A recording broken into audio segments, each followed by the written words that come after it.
Hello friends, இன்றைக்கி நாம் கர்நாடகா ஸ்டைலில் தொன்னை பிரியாணி எப்படி செய்யலான்னு பார்க்கலாம் வாங்க ஃப்ரெண்ட்ஸ். இது ரொம்பவே டேஸ்ட்டாகவும் ஈஸியாகவும் செய்யக்கூடிய ஒரு ரெசிபி தான். எப்படி செய்யலான்னு பார்க்கலாம் வாங்க ஃப்ரெண்ட்ஸ். இப்போ பார்த்திங்கன்னா ஒரு 1/2 kg சிக்கனை நல்லா வாஷ் பண்ணி எடுத்துக்கிட்டு அதில் 1 ஸ்பூன் இஞ்சி பூண்டு பேஸ்ட்டு, கொஞ்சமாக மஞ்சள் தூள், 1 ஸ்பூன் மல்லித்தூள் ஆட் பண்ணிக்கோங்க. தயிர், தேவையான அளவு தயிர், இதெல்லாம் சேர்த்து நல்லா மிக்ஸ் பண்ணிக்கோங்க. மிளகாய்த்தூள் ஒரு ஸ்பூன் போட்டுக்கோங்க. நல்லா மிக்ஸ் பண்ணி ஒரு 10 நிமிஷம் இல்லைன்னா ஒரு 1/4 மணி நேரம் ஊற வைங்க. ஒரு மிக்ஸி ஜாரில் 2 பச்சை மிளகாய், ஒரு கைப்பிடி அளவுக்கு புதினா, கொஞ்சமாக கொத்தமல்லி தழை, இதெல்லாம் சேர்த்து நல்லா பேஸ்ட்டாக அரைச்சி எடுத்துக்கோங்க. எங்கள் வீட்டில் கிட்ஸ் இருக்கிறதுனால நான் காரம் அதிகமாக எதுலேயுமே சேர்த்த மாட்டேன். அதனால் 2 பச்சை மிளகாய் வச்சுக்கிட்டு நீங்கள் உங்கள் காரத்துக்கு ஏற்ற மாதிரி பச்சை மிளகாயை ஆட் பண்ணிக்கோங்க. ஒரு குக்கரில் 2 டேபிள் ஸ்பூன் நெய் சேர்த்துக்கோங்க.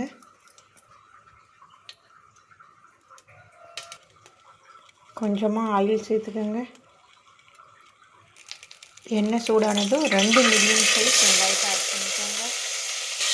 நல்லா வதக்கிக்கோங்க. கொஞ்சமாக உப்பு ஆட் பண்ணிக்கோங்க, அப்போ தான் சீக்கிரமாக வதங்கும். கொஞ்சமாக கருவேப்பிலை ஆட் பண்ணிக்கோங்க.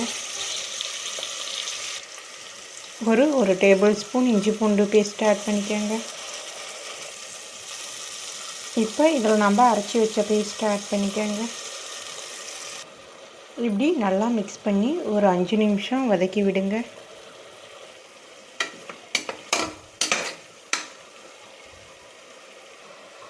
நம்ம ஆல்ரெடி மிக்ஸ் பண்ணி வச்சுருந்த சிக்கனை இதில் ஆட் பண்ணிக்கோங்க. எப்படி நல்லா மிக்ஸ் பண்ணிக்கோங்க. நல்லா கொதிக்கட்டும். பாருங்கள், இது இப்போ தான் ஓரளவுக்கு நல்லா வேகுது. நல்லா வேகட்டும், ஒரு 10 நிமிஷம் வேக வைங்க. இப்போ பார்த்திங்கன்னா இந்த ஸ்டேஜில் 1 tablespoon biryani masala add பண்ணிக்கோங்க. இப்போ பார்த்திங்கன்னா நான் இதில் 1 டம்ளர் அளவுக்கு அரிசி எடுத்துக்கிட்டேன். ஒரு 1.25 டம்ளர் தண்ணி ஆட் பண்ணிக்கோங்க. 1 டம்ளர் அரிசிக்கு 1.25 டம்ளர் தண்ணி கரெக்டாக இருக்கும் பிரியாணி அரிசிக்கு.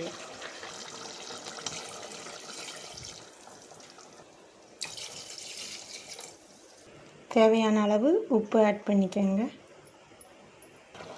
இப்போ பார்த்திங்கன்னா தண்ணி நல்லா கொதிக்குது, எண்ணெய் பிரிஞ்சு வர்றது பாருங்கள், நல்லாவே தெரியுது. இந்த ஸ்டேஜில் அரிசியை ஆட் பண்ணிக்கோங்க. இப்போ விசில் போட்டு ஒரு 2 விசில் விட்டு அடுப்பை ஆஃப் பண்ணிடுங்க.